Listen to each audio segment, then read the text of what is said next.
What is up? Thank you for coming to my channel, Prison POV. Shout out to the joiners, shout out to the point of view crew, and trip on this. I'm just going to dig right into this because this story I'm going to tell you right now, that dog from SGV, some other things that happened in the hole is Soledad O-Wing. It's one of the first stories I told. I ended up taking down about 5 or 6 videos. 5 or 6 of my very first videos that I made because I knew they were good stories and I knew I was not telling them right. At all. Because when I first started this channel, telling prison stories, I tread real lightly. I didn't know what I could say. I didn't know what I can get away with. I didn't know who was listening. Because keep in mind, I paroled GP active from D1 Wasco Reception. I still have homeboys who I talked to. I didn't know who would hear about it. I didn't know if it would be well received. I wanted to leave myself little gaps. I could be like, no. I didn't say that. No, I'm taking it out of context. Like, no, what do you mean? Bro, I tread lightly. I didn't tell the story how it should have been told. So I took down 5 or 6, 10 or 9 videos with the hopes and with the plans of redoing them, make them again later. And had a list. I lost a list. Forgot all about it. Just moved forward until, bro, something triggered the story and all the activities owing in the hole. And let me just say that when I was in the hole, Soledad, I start having this weird experience where I think people were talking about me. I would think people were talking about me. And of course, everybody experiences that. If you're taking drugs up too long, they'll start to just trip out on some dumb shit. No, I'm talking stone cold sober with my presence of mind, at least as presence of this mind gets. Bro, all the way with it, mentally, thinking people at the end of the tier were talking about me. Because you have Rob Man, you have Misery, you have Rebel, and you have 2 guns all down there shooting their kites, giving little verbals like, no, shoot again. Or, pull back, hang on, the kite's going to fall off. Or giving little verbals, shooting their kites, and communicating. And they weren't saying nothing to me. If I would have thought about it, I would have noticed they weren't saying nothing to a few other woods too. None of them seemed to be tripping. I was tripping. I was like, man, I think they're talking about me. Because in prison, you always kind of have to have that. You always have to be checking everything out. I mean, you can be plotted on for doing nothing wrong. You always have to be looking for people grouping, gathering, anything out of the norm. If these guys usually don't hang out, now they're hanging out. Just, you look for things that's not right. And it's not right for everybody at the end of the tier to be talking and totally leaving me out of it, having me on the shine. So it started tripping me out. So I thought, wait a minute. One of them dudes wants to read a book of mine. I told him he could have it when I was done reading it. I'm like, excuse me on the tier. Rob Man. Excuse me on the tier. Yes, sir. Splinter, what's up? Okay, shoot your line real quick. He's like, no, I can't, brother. Can't right now. And I'm like, oh, okay. But he's shooting it, though. But just not with me, though. And that even made it even worse. It ended up being all right. It was nothing. They were talking about a football game or a football pool. I remember it messed with me. And that wasn't the only time. At the whole O-Wing. It wasn't the only occasion when I was doing time in O-Wing where I thought, damn, people are talking about me. That's the one place it happened a lot. Because you're isolated. You're just in a cell. And plus people are getting got all the time for no reason. It just makes perfect sense. They'd be coming after me next. And dude, I forgot all about that, bro. And all about the story until I go to work Thursday. I went to work Thursday and I was running late. Because every Thursday I do counseling. It's going to put me late, like about almost an hour to work. And my boss is aware of it. And so, but I come walking up, and everyone's working, the generator's going, the nail guns, everyone's acting, and I come walking in, just strolling in, brush my eyes, straighten my hat, my glasses, and I'm drinking something, just come walking in, casually put my nail bag on, and I see people, like, looking at me, and, like, grouping and talking. And I was like, whoa, they're talking about me? And I went into a corner and kind of, like, looked at the scene. And it just seemed like people were in groups talking about me and looking at me. And it even got so bad that the only reason my boss ever leaves, I never see my boss leave, but he'll leave on Friday to go get our checks. And this was a Thursday, and he took it because he has to unhook the trailer from the truck. Unhooked the trailer and just took off. I'm like, he's in to go get my last check. Tell me I'm not welcome here no more. They're talking about me. It was a total trip. It reminded me of O-Wing. I don't know where it came from. I haven't experienced that really since O-Wing or prison. I've never experienced it on the streets. I just know like the stress of getting a new job, or maybe just the people are grouping. I don't know, man. It was a trip, and it's no fun. And everyone experienced that, right? Normal, asking for a friend, normal, schmoral, everything's good. So, trip on the story, though, man. Trip on this story. So, I'm in the hole at O-Wing. Soledad, there for assault with a weapon. Getting off on a dude who had the keys for the dorm I was in, Toro Dorm, on North Yard, B Yard. North Yard, B-side, Soledad, and Toro Dorm. A lot of names, huh? Yeah, they're there. I got a kite from the hole saying this dude from Bakersfield, Kern County, who had the keys to the building, actually, I couldn't stand him either for several reasons. He did not participate in a riot. I got a kite directed to me, made out to me from the hole, saying handle it. I handled it, then I found myself in the hole. I'm there, I'm programming, Owing, east side. That east side and then west side. Woods and Southsiders. Active as Fizuck. There's a dude there. He's a skinhead. His name's Rob. He's a lifer. He came from Soledad, North Yard, because his points dropped. It's a level 3. Every once in a while, if you don't get in trouble, you go to evaluation. I can't remember what they call it. Some in the comment section probably shout it out. Some of these things, these little details and names and stuff, I forgot, man. And rightly so, and I don't really care. I mean, if you're not like always talking about it, thinking about it, you're just gonna, like stats. When I was a kid, I knew all the stats of football players and stuff. I can't remember none of that stuff now. It's little things from prison I forgot, like what's it called once a year when you go to a thing. And they evaluate you, boom, you drop some points, you've been a good boy. Let's take you, Rob, from Soledad North, you're level 3, and send you to Soledad Central level 2. You're level 2 now. He goes over there, and he starts immediately plotting. Because while Soledad North Yard is very active, vicious, one of the most active level 3s of the time. You got that, you got Centinela, Ironwood. I mean, those 3 were just very, very active. Soledad especially. Active, man. You see 3 people walking, one of them has a filetto. I mean, each and every time, every race. That's just how it goes. So, take a raw man, put him over there on Soledad Central. He immediately starts plotting because Soledad Central is a junkyard. It's active. They say people there have good paperwork, but they're just letting a lot of shit slide because it's mostly a lifer prison, a lifer yard, level 2 lifer. It's the only level 2 in the state of California that has cells, cell living. Most lifers have to be in a cell. I think lifers have to be in a cell. I don't think they could be in a dorm. Not really dorm eligible. So even though you may drop to a level 2 as a lifer, you still got to be in a cell. Welcome to Soledad Central. Cell living, level 2. However, there's going to be bulldogs. There's going to be white crips. They're not really checking the paperwork. You got these level 2 lifers. They've been busted a long time. They took the points from level 4 and they voted them all the way down to level 2. Most of the dudes on that yard of lifers been down 20 years. And by that time, dude, they kind of done with the bullshit. They just want to program, have their yard. They're over. After 20 years, if you haven't made yourself a hardcore name, you're not going to. I guess it's time to kick down and take up table tennis, homeboy, whatever the hell that is. Bingo. Blanket making, crochet. Be that as it may, brother. He goes over to Soledad Central. He doesn't like what he sees. He picks out a victim. He starts plotting. And he sends word around to everybody, to all the buildings. He's like, check this out. Rob here.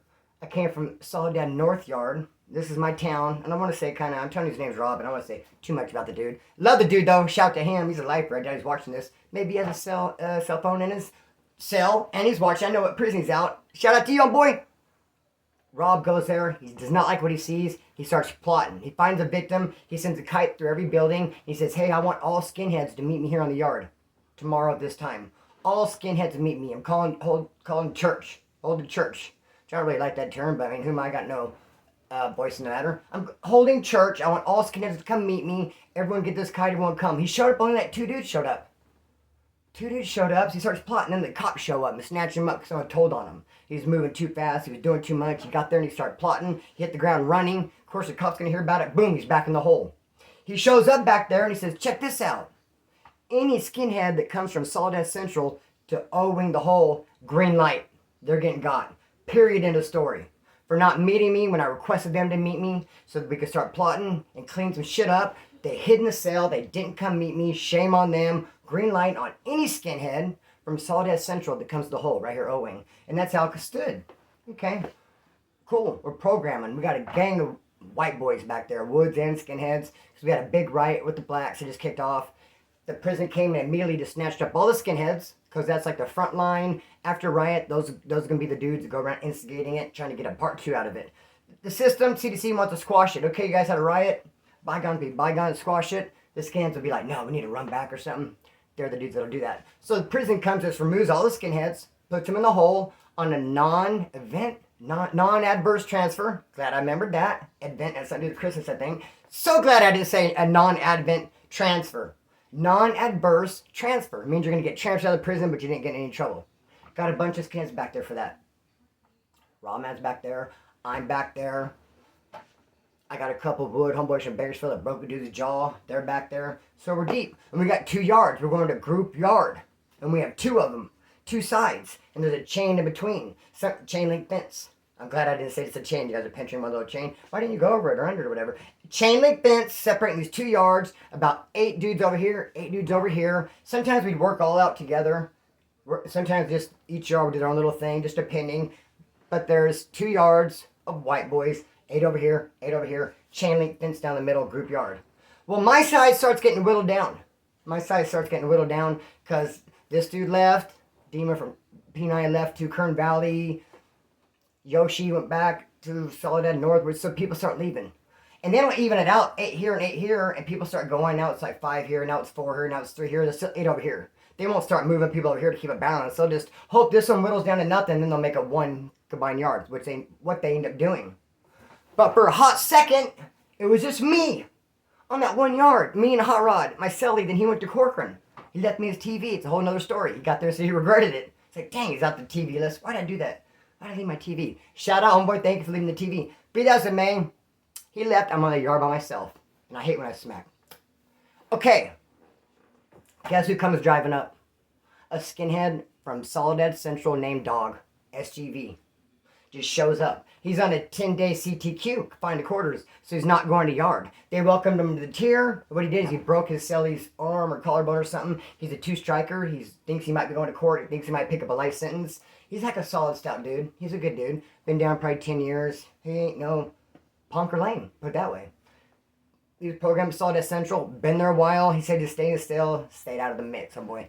Anyway, broke his celly's something.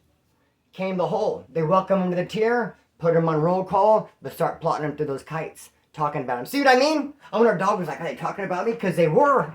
See what I'm trying to say? They were talking about Dog. And they're saying that fool came from Soledad Central. He's a skinhead. Green light on him. Why did he not meet Rob Man out there? Why did he leave him hanging?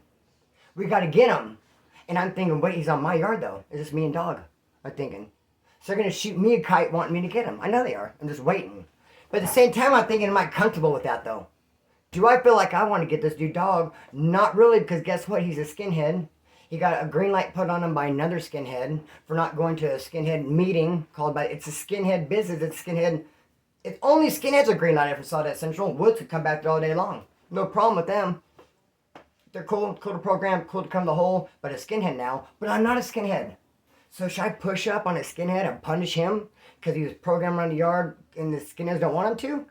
Should I be enforcing that? Will that follow me when I get out and I go to another prison, another yard? Splinter, why'd you do this? So I didn't really know how I felt about it. I was kind of like tripping, to be honest. And sure enough, here comes the kite. Hey, Splinter. Hey, brother. Get that Dog. You know what time it is. He didn't leave. He left me hanging out there like a whole set of nuts on the yard. Please handle that, brother, with all the respect. And I shot back kite, said, no, can't do it. I said, the only way I'll do it is if you green light every single white boy that comes to Soledad Central. If you say every single white dude, Wood, skinhead, comes to Soledad Central, they hit the whole O-wing, they get got. If you do that, then I'm on board, I'll get it. Because, I'm behind, I back that green light because I'm a Wood. But you're just saying only skinheads, though, and I'm not a skinhead. You are. Move the group yard around, something up, have them sell up with you. I just didn't feel comfortable with it. I told my brother going to do it. He got a little bit disappointed with me. He said, dang, Splinter, man, I didn't think you'd damn, homeboy. And this dude, Rob, was getting ready to leave. He ended up leaving. He never even made it out to the yard with Dog. He was already getting ready to transpack before he come out to CTQ. So he never even got to lay eyes on him at the yard, even through a fence, to be like, hey, man, why didn't you come meet me?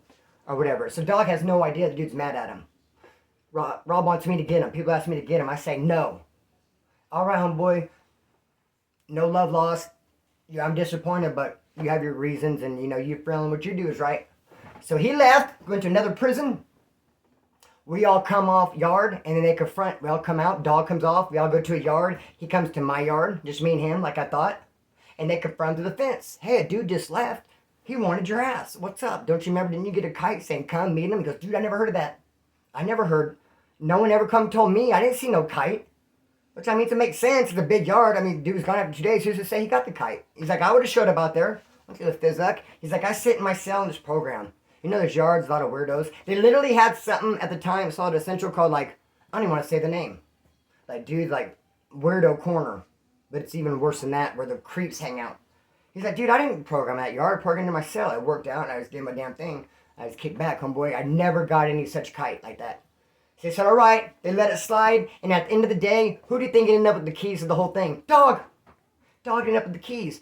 Rob had the keys. He wanted to slide them to me before he left. All the skinheads got mad and said, no, Rob, you cannot, you're a skinhead, you can't leave Wood the keys. And plus, Rob's a little disappointed because I won't take off on dogs. He's not going to leave me the keys anyway. He left him to Misery. Rob leaves. Misery leaves. Now, there's kind of a rule, an unspoken rule back there in the hole. Those dudes come back for an adverse transfer. They didn't get in trouble. The prison just wants them gone. So they're in the hole waiting transfer. No 115, no trouble. It's not really cool for them to get the keys because they didn't really get back there for putting in work. They got put back there just for like moving. The prison moving you around like chess pieces. So they prefer someone back there on disciplinary. So a lot of those skins, like I said, back there, adverse transfer. That's why initially Rob Man wanted to give me the keys because I was there for assault with a weapon. A lot of those dudes there back there for adverse transfer. No trouble, not getting in trouble. Rob had him, left him to Misery. Misery left him. He left, and he left him that dude Dog. And Dog got the keys. And all this took place in like about a month time. And I thought, how funny. Dude shows up. It's all this, ooh, drama, get him, gotta get this dude. And then I gotta get him, they say. I say no. A little bit of heat comes my way. We meet in the yard, we all squash it, we all talk it out. And at the end of the day, Dog's in charge of the whole thing. End of the day, it's Dog in the morning saying, excuse me on the tier, Splinter.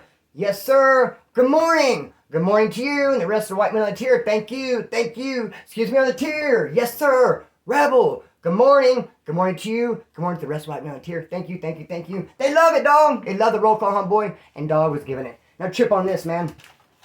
Trip on this. Someone said, tell us about Ingenuity. In the last viewer's choice I did. Very good question. I didn't use it because I wanted to ponder it. Sometimes I see these questions. I don't just jump on them like I want to. I think, ooh, I should ponder on that one. Tell us about Ingenuity.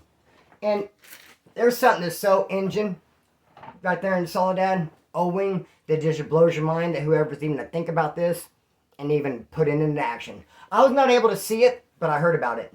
George Peters, the solid wood who shot me this guitar, was at Soledad O-Wing. And he saw this thing that was so Ingenuity.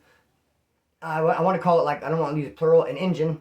It's not an engine, because Ingenuity is not engine. No. Anyway, because the only way you can see this advanced, like, what the seventh wonder of the world is if you're in the cell where it takes place. Other than that, you're just going to hear about it.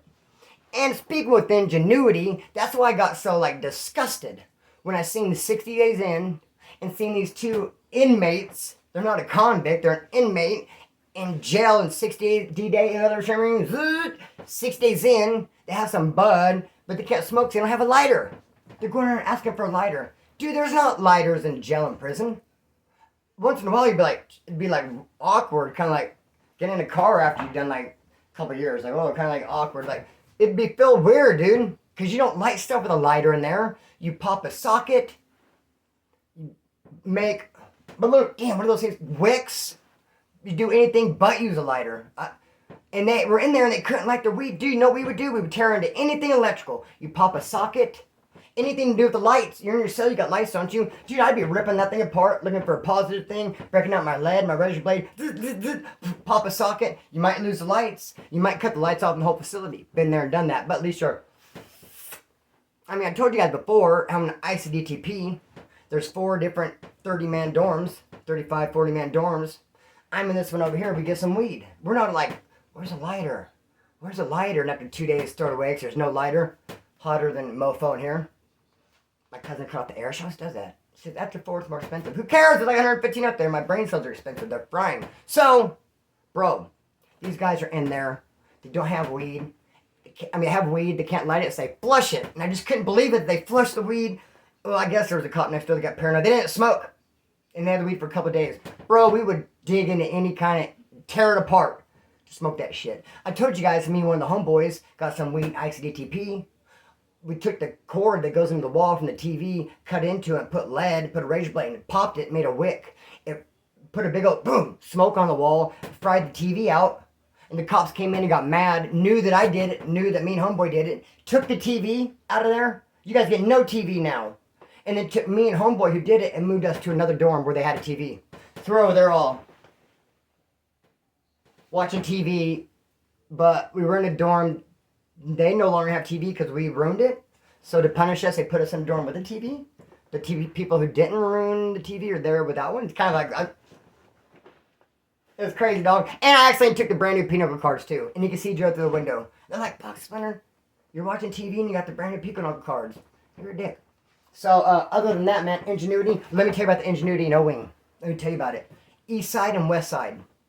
Through the vent, and I'm talking a vent looks like this with little tiny ass holes. The holes are so freaking tiny. Tiny ass holes. They somehow run a line. A fishing line.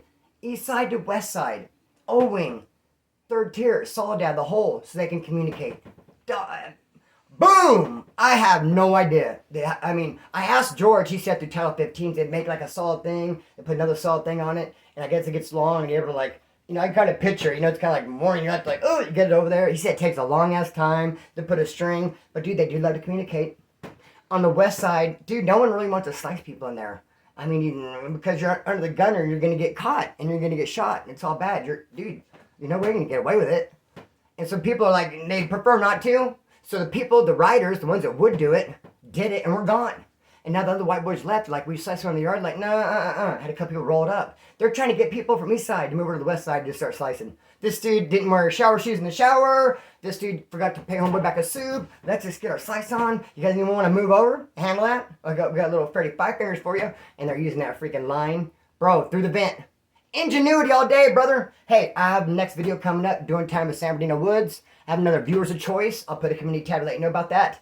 I did go live yesterday, Friday night at 8. I accidentally deleted the video. My bad. I know sometimes you guys can't catch it live. You watch the video next day. My bad. I do go live Friday.